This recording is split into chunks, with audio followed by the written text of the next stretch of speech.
This is CBC Winnipeg News.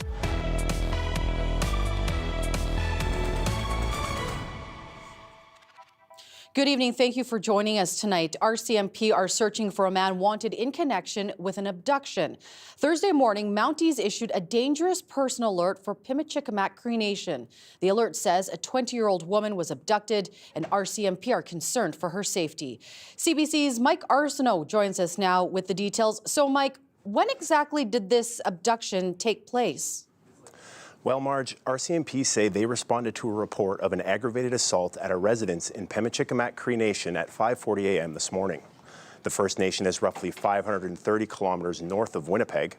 RCMP alleged 39-year-old Joshua Papanakis went into a home and assaulted a 24-year-old resident with a hammer. Police allege he then abducted 20-year-old Rayanne Thomas from the residence and fled on foot. Sergeant Paul Maneg says the suspect and the victim were known to each other. They were in a past relationship. So you're looking at a case here of intimate partner violence.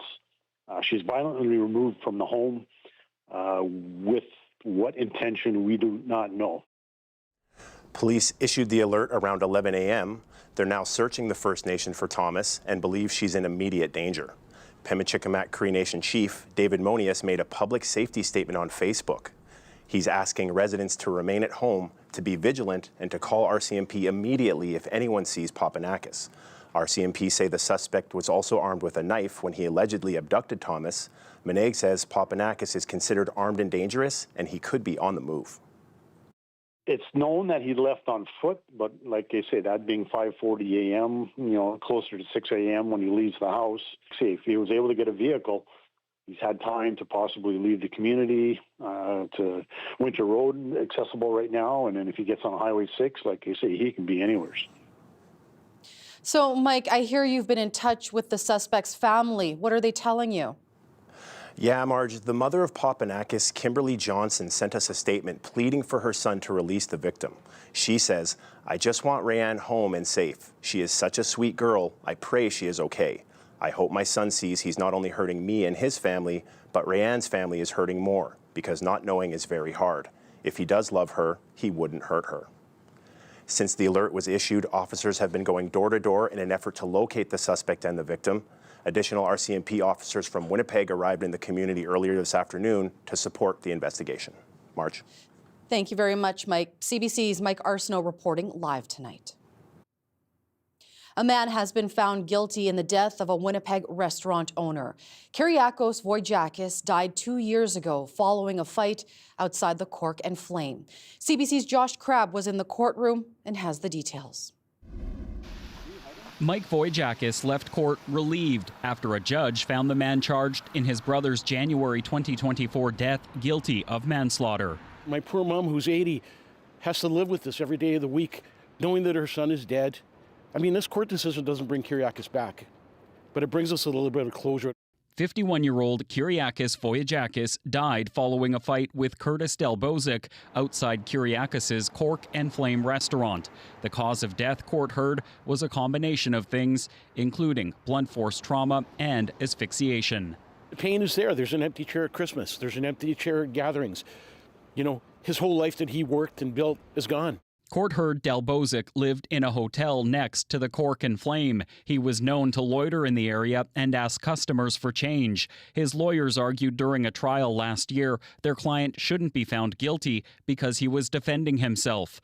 Court of King's Bench Justice Sadie Bond told court, while Kyriakis started the fight, Delbozic's actions went beyond self-defense. She ruled he continued assaulting Wojciakis after he no longer posed a threat. There was a fight. The fight should have stopped when my brother was on the ground.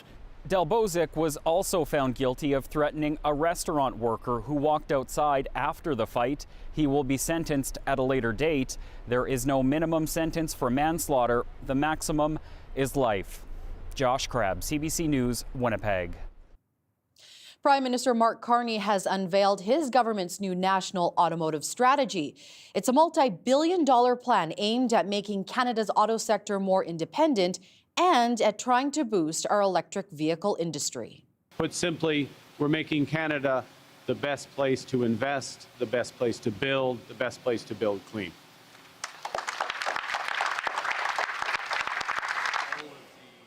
Carney made the announcement at an auto parts manufacturing facility north of Toronto. He promised lower taxes, tax credits, and other incentives for companies building cars in Canada or investing in our auto sector, especially those linked to the electric vehicle industry. He's scrapping the previous government plan to eliminate gas-powered vehicle manufacturing altogether and instead incentivizing EV purchases through a new consumer rebate program for EVs or hybrids that are built in Canada or in a country with which we have a free trade deal. He says the goal will be a 75% EV adoption rate by the year 2035.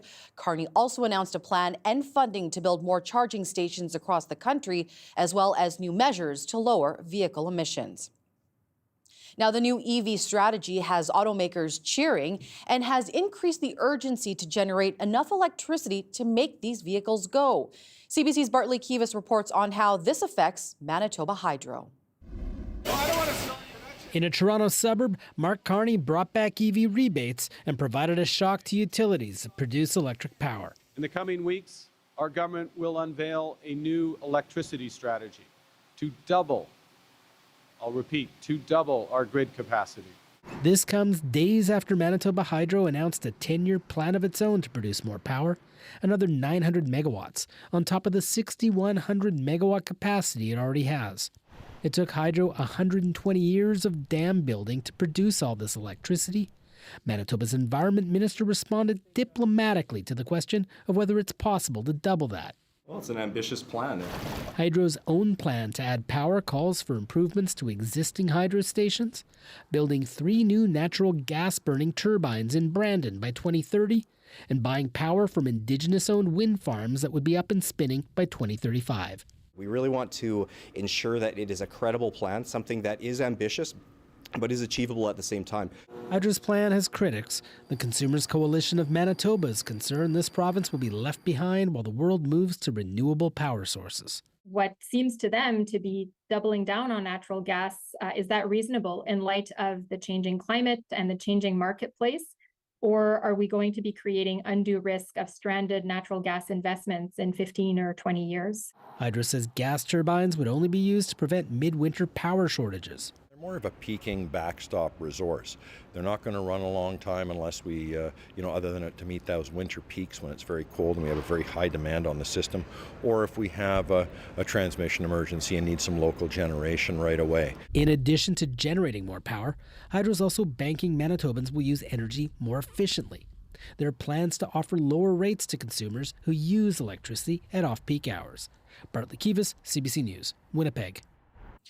The number of measles cases in Manitoba is swelling again as the province marks 1 year of its outbreak. The highly contagious illness has been contracted by at least 370 people since February last year.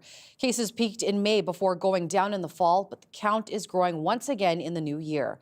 51 cases so far in January. A community health professor says Manitoba is still struggling in curbing measles. From what I've been seeing of cases across the country and everything, it's obviously signaling that there's still a challenge in Manitoba in addressing those growing number of cases. So especially ensuring that people are accessing the vaccines that are available to them to help keep children and people safe. Around 8 in every 10 measles cases are among unvaccinated patients. So far, 22 people in Manitoba have been hospitalized because of the virus, including 16 children under 10.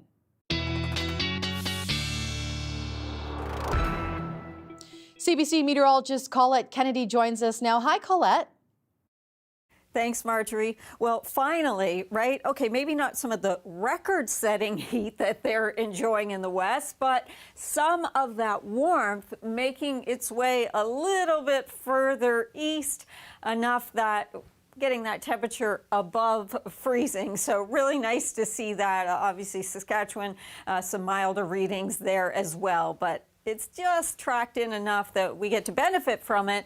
It doesn't last that long, unfortunately, and I'll take you through those details. But something else that is of a positive note is we could take a look at our sunrise tomorrow and sunset and know that our daylight hours, and we should have a good amount of sunshine, by the way, tomorrow, are at more than 9.5 hours, okay? And that means right now we are gaining about 3 minutes and, well, say 17 seconds, but around that each day. So getting more and more of those daylight hours. All right, your forecast for tonight, -11, mostly cloudy. That's not going to be the low. We'll actually, after we get through some of these evening flurries and a little bit of that mixing in there, even a little freezing drizzle, by tomorrow morning, we're down to -18, partly cloudy skies. That north wind strong tonight and into early tomorrow, and then it backs off. There's that sunshine, but the high tomorrow, quite a departure, just -16, Marjorie. Thanks, Colette. No more internet after midnight. That's what one Manitoba school division is enforcing on their borrowed laptops. More after the break.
A massive infrastructure project is slated to change the lives of people living in 13 communities in southeastern Manitoba. CBC's Chris Garreau has that story.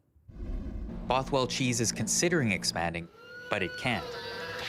Lagoons are too full across southeast Manitoba thanks to years of rapid growth. That's why Hanover Reeve Jim Funk is excited that the contract for a new $205 million wastewater treatment plant was signed this week.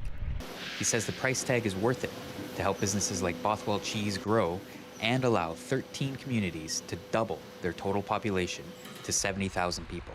Funk says sticker shock will subside, comparing it to the Red River floodway.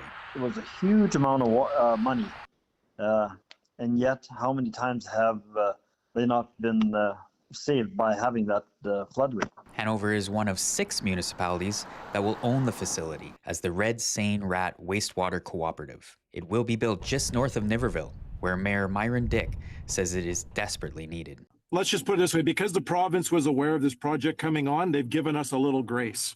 Connections to the facility will bring the estimated total cost to $235 million. Construction can begin after details are finalized, which is expected in April. Christopher Garreau, CBC News, Steinbach. High school students in Hanover School Division no longer have internet overnight on school-issued laptops. Online access is restricted between midnight and 6 in the morning. The division felt it was right to set overnight boundaries for the learning devices.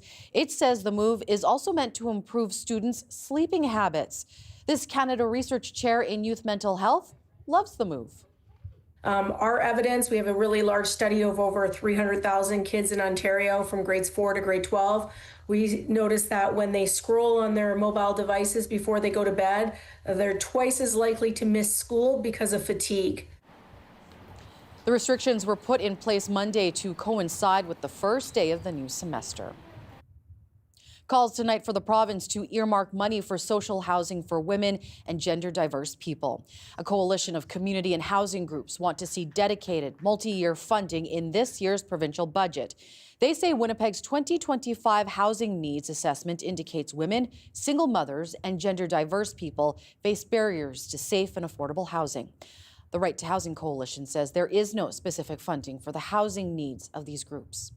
Gender diverse folks have a more difficult time in general finding housing, secure housing, safe housing. And so this would be a place where they could apply and they would know that they'd have the supports and the safety within the housing market.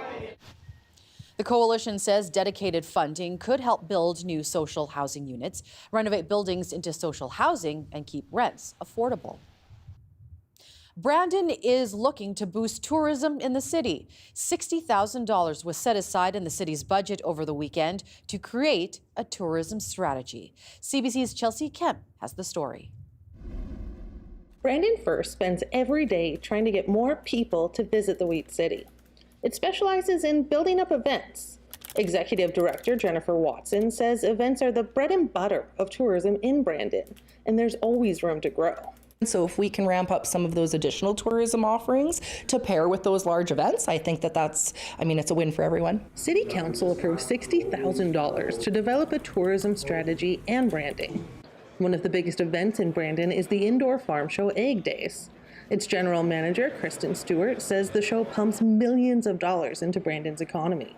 She wants to see more hotels built as part of the tourism strategy.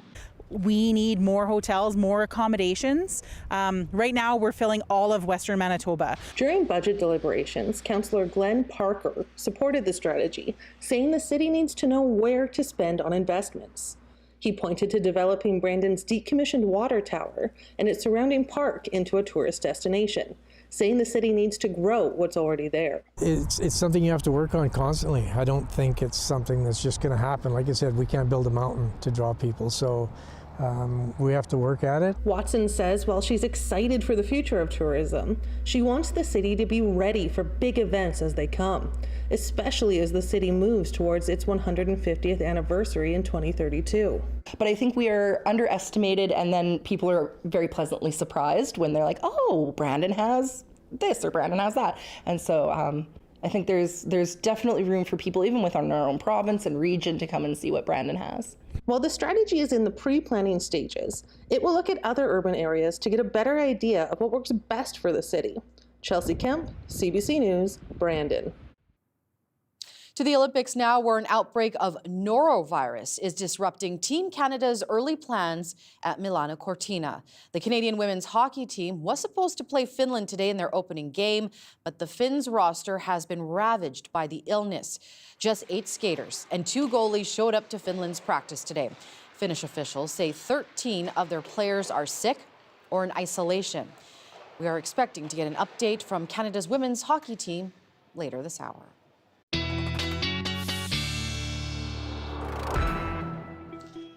Well, we saw a warm up here today in southern Manitoba. CBC meteorologist Colette Kennedy is here again with a look at your forecast. Hi, Colette.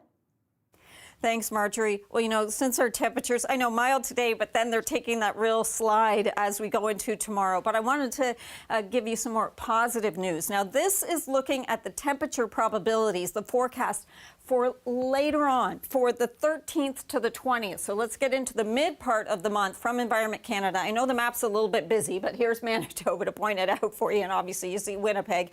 And when we get into these deeper oranges and these reds, like into Northern Ontario, getting up to about a 90% probability that temperatures in that range are going to be above seasonal. But we're still into some of those oranges. So likely a good 60 to 70% chance in Manitoba the temperatures will be above normal as we get into mid-February. So there's that to look forward to. And of course, enjoying some very mild temperatures this afternoon, coming with a cold front on the way though, and that's been sinking southward. And as it does, a little bit of light mixed precipitation, some rain showers, then maybe even some freezing drizzle or brief freezing rain before that's changing back over to these flurries and wet flurries at that in most cases as that is tracking through. So once that goes through, we'll get further clearing, high pressure builds, and that brings us sunshine tomorrow, but it's also the stronger winds for tonight and through the night into tomorrow morning, that northerly flow gusting around 50 kilometers an hour. Those winds will back off as we move through the day tomorrow. And then the next system is going to be coming in as we're moving into the weekend, especially feeling it the second half of the weekend. So temperatures kind of tank, but then they'll be coming right back up again as we go through that roller coaster of systems moving in from west to east. So into the weekend, we will be dealing with a lot of cloud cover. I will say that. With the bit of activity we have right now, essentially we're talking about generally just a trace or melting on contact with some of those milder temperatures.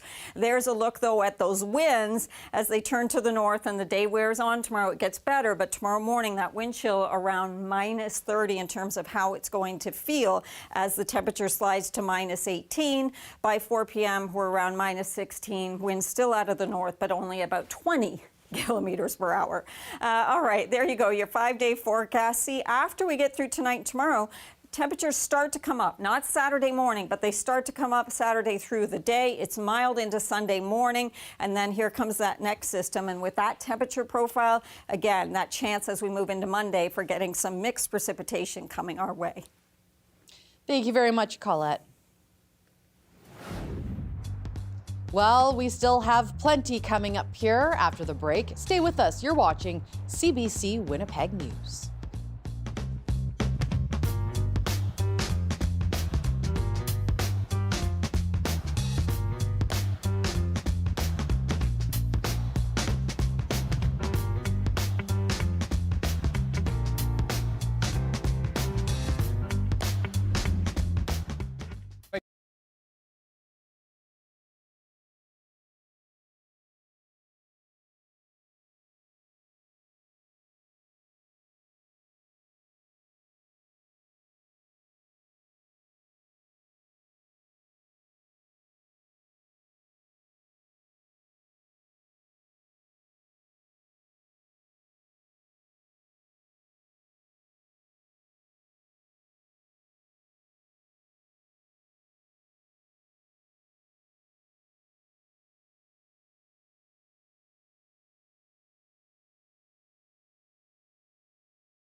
Several Toronto police officers are under arrest, accused of corruption involving organized crime.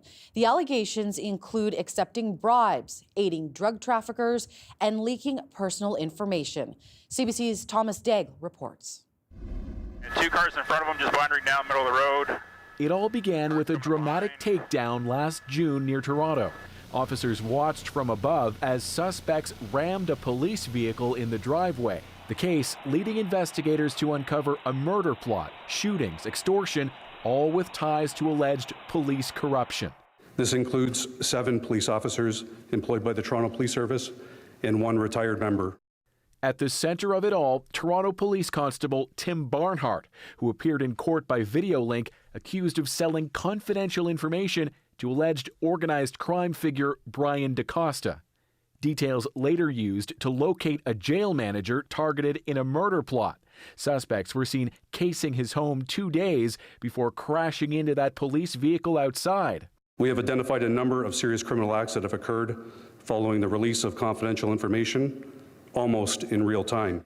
Investigators allege the leaks from those accused officers led to this shooting, with the same gun fired in 7 other attacks in Ontario, including this one in London. And this in Vaughan. We will not rest until we are sure corrupt criminal actors and anyone abusing their power as a police officer is held accountable. York Regional Police uncovered the purported conspiracy and appear to be thoroughly investigating their Toronto counterparts, says this former police watchdog. But it's very troubling because you've got 7 Toronto officers who are involved, and there was never a complaint within Toronto of what those officers were doing. And Toronto's police chief says so far, the officers arrested are still getting paid. At least 4 of the 7, I will be seeking suspension without pay. Investigators aren't ruling out further arrests, raising questions about what it will take to root out corruption. Thomas Daigle, CBC News, Toronto. As you heard earlier in the show, Ottawa has unveiled a new national automotive strategy. So, how is it going over with the industry? We asked Jennifer Lagraza to find out. We will not miss this opportunity. And for many in Canada's auto industry, Prime Minister Mark Carney's new plan is a swing and a hit, especially because it scraps the Trudeau government's electric vehicle mandate, which would have required all new cars sold in Canada to be electric by 2035. Getting rid of the mandate provides some relief for companies at a very challenging time. Carney now easing off, aiming for a 75% EV adoption rate by 2035 and 90% by 2040. His new incentives to lure more EV manufacturing here is being welcomed by industry leaders. I'm very happy with it because it's complex. It addresses the demand side and the supply side. More manufacturing would also help secure jobs during a tumultuous time for the auto industry. Unifor, the union representing Canada's auto workers, cautiously optimistic. We need a principle that says if you're going to sell in Canada, you have to build in Canada. And how that flushes out is going to be critical. Unifor says it plans to keep a close eye on the details in the coming weeks. Its priority not only on keeping jobs, but reviving idled plants that still have some workers in limbo. We can buy what we build. The government hoping to encourage that by bringing back rebates. They ended early last year and EV sales took an immediate hit. But will the new rebate plan be enough to reel in buyers? I still don't think it's enough. It helps a lot, and the rebate is very motivating. I don't know if I'm 100% sold on it yet. The rebates kick in on February 16th and are set to expire in 2030. All of it, the industry hopes, enough to supercharge Canada's EV market. Jennifer Lagraza, CBC News, Windsor, Ontario.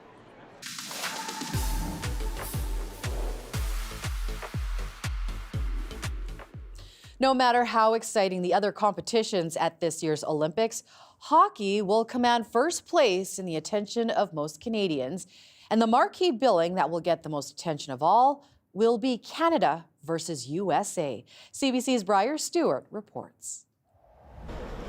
This should have been the moment that Canada's women's team faced off with Finland in their first game of the Olympics, but it's been postponed until the 12th. The Finnish team is sick with norovirus. Hockey fans, including many Canadians, are no doubt disappointed by the delay. But when it comes to the competition on the ice, there's really only one matchup that everyone is focused on. Puck down low, shot, scores! It's Poulet again! Canada versus USA. It's a historic rivalry for both the women and the men. The golden goal! And Canada! A win has always been a matter of national pride. How would you describe the U.S.-Canada rivalry? Yeah, I mean, that's something that's probably one of the best in the sport. I've seen it on TV when I was a kid, and now being part of it, that's what you want. Canada's women are heading into the tournament with swagger, but know they're up for a tough match against the Americans,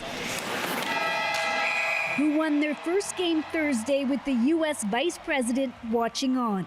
It's always a battle, and there's no love lost there for sure. And it's hard for anyone to completely dismiss that this time the stakes feel different.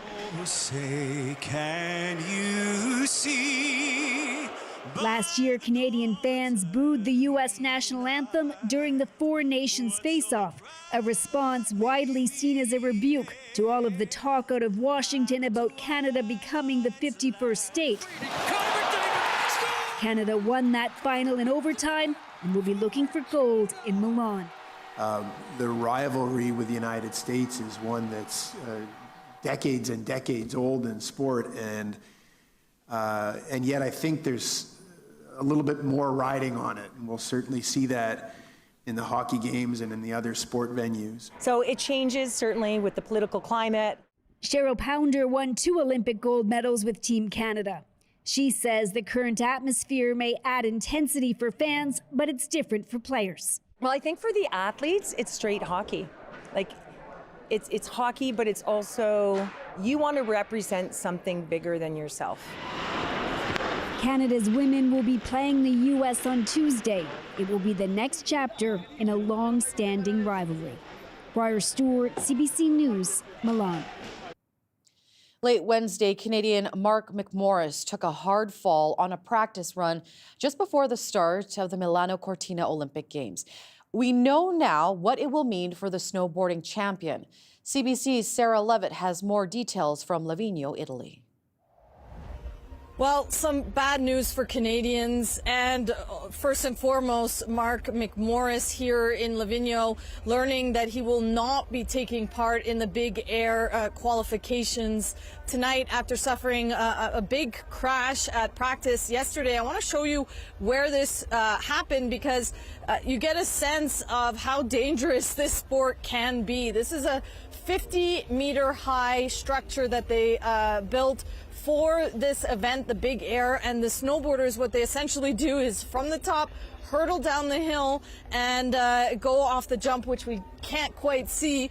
The whole point is to get as much air and distance while also doing tricks. And so what we know from McMorris from the accident that he had was that he actually did land the trick, but then he fell quite hard and had to be stretchered off the slope. Let's hear from the man himself. Hey everyone, it's Mark here. Just wanted to update you guys. I took a fall last night. I hit my head, and I will not be able to compete in big air tonight, unfortunately. But fortunately, things are looking up for slopestyle, so just trying to stay positive and shift my focus to that event. So he's talking about the slopestyle event, which is happening in 2 weeks. So no big air for him, but potentially another competition. You know, he's McMorris, no stranger to injury. He has a rod in his leg after fracturing it. In 2017, he had a major accident backcountry snowboarding where he smashed into a tree and had really life-threatening injuries, including multiple fractures, his jaw, his arm, his pelvis, and more. He came back after only 11 months there. We don't know the extent of his injury. We do know, as he said, that he hit his head, so we'll just have to see if he will indeed be ready for the slopestyle event in 2 weeks. Sarah Levitt, CBC News, Livigno, Italy. Now, we are just hours away from the official start of the 2026 Milano Cortina Olympics. Chief correspondent Adrian Arsenault recently sat down with the artistic director leading the team, putting it all together. Here's some of that conversation. Good evening, Your Majesty. Think about the Queen and James Bond in London.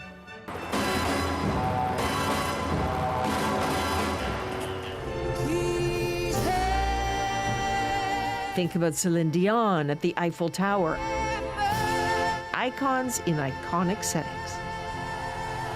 In every opening ceremony, there's a moment everyone talks about the next day and for a long time to come. Will there be one of those in this ceremony? For sure there will be a moment. Barcelona lighting the cauldron with the arrow.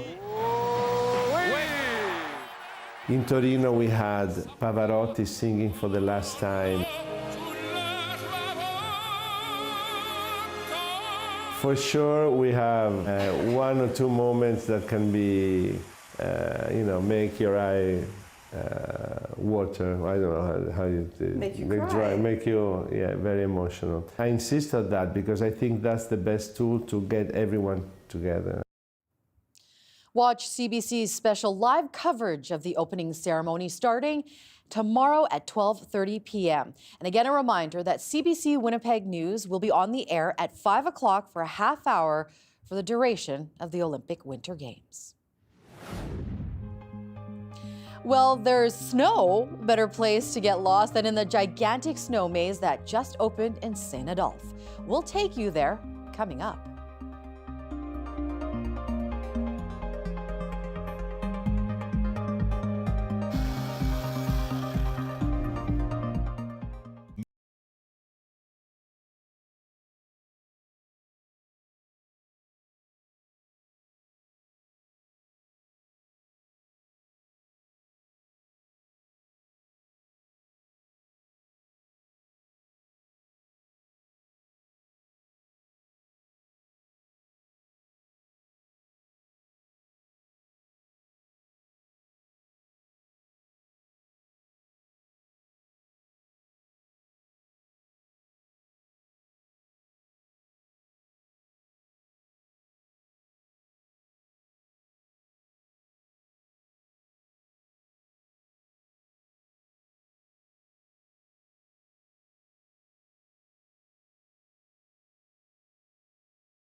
CBC Manitoba is launching a brand new project and the first of its kind in Canada. It's called Manitoba Talks.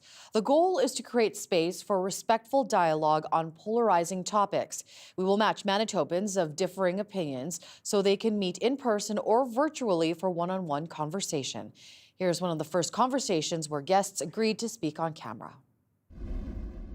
My name is Kai Solomon. I am a trans, non-binary person. I use they, them pronouns. I'm 38 years old and I started my transition when I was 31. I think the one defining moment in my life was actually 9/11 because that is when I full circled back to how important my faith was for me. My name is Tasneem. To my friends, when I grew up, I was known as Tasu, but Tasneem works.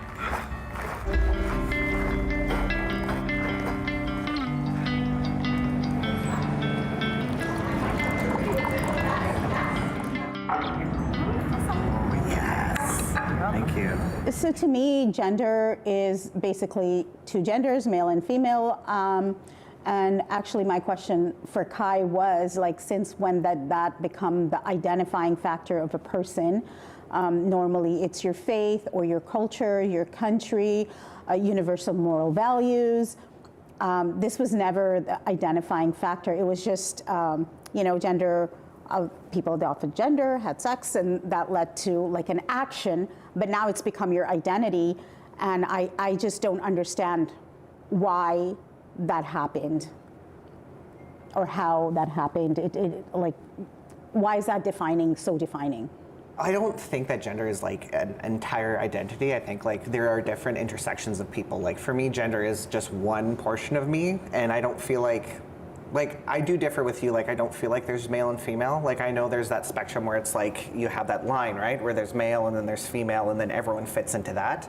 I think it's more of like this like blurred rainbow or like black and white, however you see things, but I feel like everybody can like just fit in different parts of just life itself. I don't think gender is necessarily just my identity. Like I feel like I'm a person that loves music, like there's more to me than just my gender, but I feel like because of the world and how everything is right now, gender becomes like the pinpoint of me.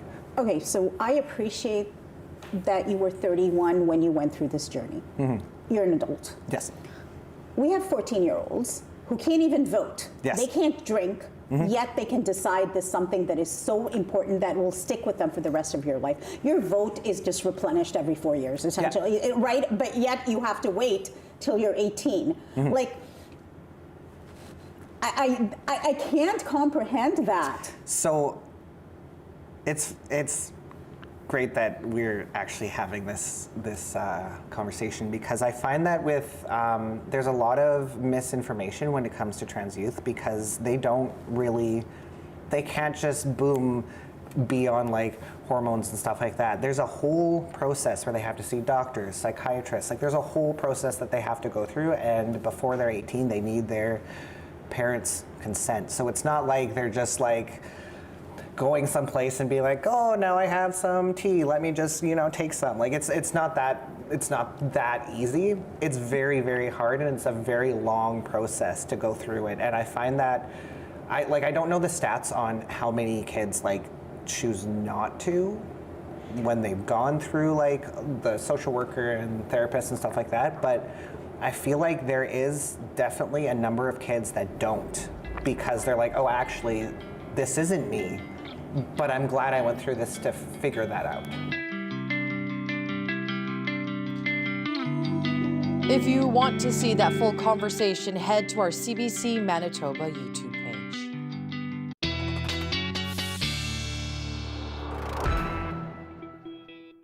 Colette Kennedy joins us once again, this time with a look at the national picture. Hi, Colette. Thanks, Marjorie. Yeah, it's kind of hard not to think of it as a temperature seesaw when we have readings that we're experiencing. There's the cold air behind the Arctic front, and those readings like minus 15, Thompson, Stony Rapids, minus 23, and you see Yellowknife almost minus 25. And then the milder temperatures, yes, with a little bit of precipitation that is pushing through in the form of kind of some showers mixing with wet flurries, but that's just along that boundary. Winds kicking up too. And yeah, that's going to be dropping our temperatures as that front keeps sinking southward. So it's bringing and driving that Arctic air through even southern Manitoba, but it will also be clearing our skies. Now, the winds will still be somewhat strong in the morning, but then they begin to back off. Still a northerly flow, but with some sunshine, at least the wind chills won't be as extreme with those cold temperatures that we're still going to have into the afternoon. As we move into the weekend, quite a bit of cloud cover, a little bit of precipitation further north in the form of some light snow. And then it's as we're moving, this is back in Saskatchewan Sunday, as we're moving into Monday, as that comes through, looking like some warmer air perhaps overriding cooler air at the surface. So that means we could be getting into some mixed precipitation into Monday. That wind forecast showing you the winds changing, the arrows to the north, but then starting to flip around again, but at least getting lighter on us through the day. And you can see how behind the Arctic front, those temperatures that had risen, that were a little bit milder, really dropping back off a little better, obviously, into the afternoon. Melita, -7, still a little bit of mild air there because you're a little further westward. But otherwise, looking at how things go tomorrow, the best we could do into Winnipeg is that -16 into the afternoon. So let's look at someone who knows how to deal with these kind of temperatures. This is Maya. Monique sent Maya in and says, you see her there under her blanket. She has no interest in going out in this kind of weather. Maybe today, but not with where those temperatures are going. She's got the right idea there. Stay warm, stay inside if you can. There's a look at your dog walking forecast as we head through the day on Friday. The yellow pause just due to those extreme wind chills of -30 in the morning. I mean, it's still cold and unpleasant in the afternoon, but you got to get out there, right? At least we'll have that sunshine to deal with, Marjorie. What a cute pic. Thanks, Colette. A maze in Corn's gigantic snow maze in St. Adolphe is now open. This year's maze will include a restaurant and even a sports bar made entirely out of snow and ice, which should be ready by Valentine's Day. We sent Information Radio's Corey Funk to get a sneak peek inside. The snow maze, of course, is the world's largest snow maze. And of course, every year it's a different maze. And then in the maze, of course, there's always the 5 huts that you have to find. And in there, that's where the snow carvers all work their magic and carve something new every year. Can you just give us a sense of just how much work and how many people it takes? Because right behind us, just to set the scene for folks, there's people putting the final touches on the giant snow maze sign that you have. There's people going nuts with chainsawing stuff right now. How much like work? Yeah, yeah. Oh, I would say, well, we get up to about 30 people a day. There's the maze building crew, then there's all the carvers, and there's different, like every room has their own set of carvers. And then there's the ice melting, the snow building guys, the yard people, the tractor drivers, the snowcat driver. I know you want to keep some of it a surprise for people who are coming, but can you just give a little teaser of what some of the stuff inside the maze looks like that you're excited about? That's a good question, because everybody always asks us if we have like a general theme for the maze. And but each room is, their own set of carvers that have their own creativity, and they develop their own theme for each room. So I know we have some fun tractors that you can get on in one of the rooms. Like a snow tractor. Yeah, like he's carved tractors. There's I don't want to say too many, but there's a big fish room if you like fish. There's a turret where you can go up and look out.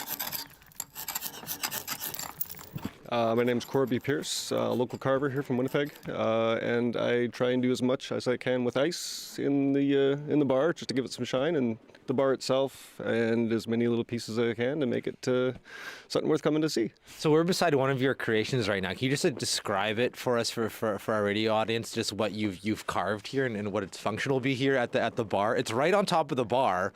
And just describe it for us. Every year we try and do a bit of a centerpiece for the bar itself. And last year we had a dragon because we had a bit of a medieval thing going on. So we had a fireball breathing dragon. And this year I have a little snowboarder on top just to try and get the Winter Olympic and the sport theme going for the sports bar. So the idea is we'll have some signature drink over the course of the run of the bar that they'll pour through the top and it'll come out the bottom, and then people can come and buy a little ice glass and stick it under there and get their shot, and the people come in from the restaurant on the other side, or people can just pop in and grab a drink. And yeah, it's a little bit of a an Instagrammable type of feel to it. Yeah. What do you love about doing this year after year? Well, you know what? I know we are crazy. We do love winter. And, you know, when you live in Winnipeg, you have to love winter. And if you can get outside and make the most of it, that's certainly the best. And then just, of course, seeing all the carvers and these people that are so talented. Like we provide the venue, but really it's all their hard work that just makes the space come alive, and just so neat to see all their creations and talent. Still ahead, a Manitoba wildlife photographer has been nominated for a prestigious award. Plus, Colette Kennedy is back with a last check on the forecast. Stay with us.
A Manitoba photographer has been nominated for a prestigious Wildlife Photographer Award.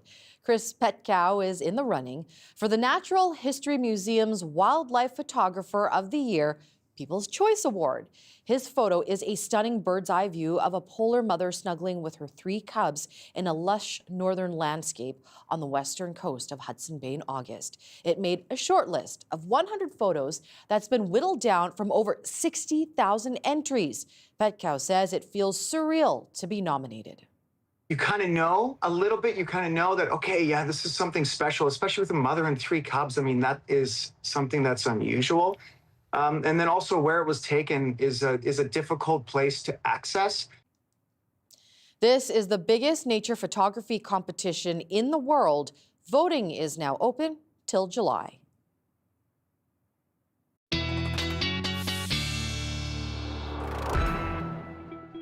Welcome back, folks. All right, the ups and downs continue, and we've been on the up for today, this evening, a little bit of that light precipitation that's going through, and then that nosedive with these colder winds coming out of the north. So minus 18 tonight, feeling like minus 30 tomorrow morning, and then minus 16 in the afternoon, but lighter winds then, and the sunshine.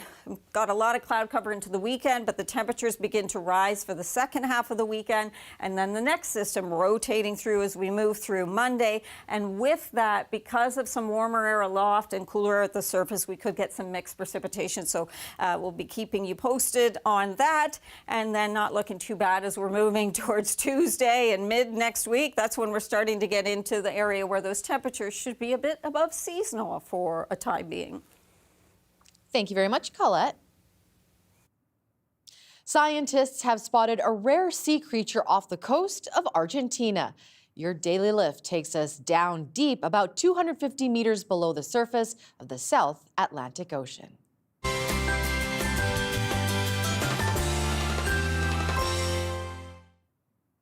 The research team was exploring the deep sea using a remotely operated vehicle when they came across this massive phantom jellyfish. It has a bell that typically grows to 1 meter in width, and those 4 arms can reach 10 meters in length, about as long as a bus. The elusive creature is so rare it has only been sighted about 100 times in as many years. Wow, amazing pictures. Well, thank you so much for joining us. Have yourselves a wonderful evening. Just a reminder, we're on at 5 o'clock tomorrow for a half hour because of the Olympic Games. See you then.